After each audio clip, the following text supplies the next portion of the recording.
ময়মনসিংহের বিখ্যাত মুক্তাগাছার মন্ডা এখন পাওয়া যাবে ময়মনসিংহ শহরেই নতুন বাজারে। শুধু মুক্তাগাছার মন্ডাই না, সাথে থাকবে অনেক ধরনের মিষ্টি।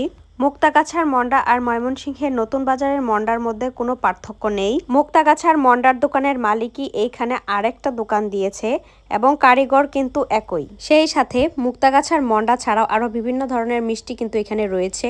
দোকানের প্রায় সব ধরনের মিষ্টি আমি আপনাদের সাথে তুলে ধরেছি এবং কোনটার দাম কেমন সবকিছুই কিন্তু আছে এখানে। মুক্তাগাছার মন্ডা আমার যেহেতু প্রায়ই খাওয়া হয়, সেজন্য এই দোকানের অন্য মিষ্টিগুলো আমি আজকে ট্রাই করেছি।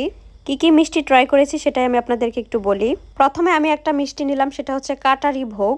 এই মিষ্টিটার টেস্ট যদি আমি বলি 10-এর মধ্যে 6, কারণ এটা আমার কাছে খুব একটা ভালো লাগে নাই।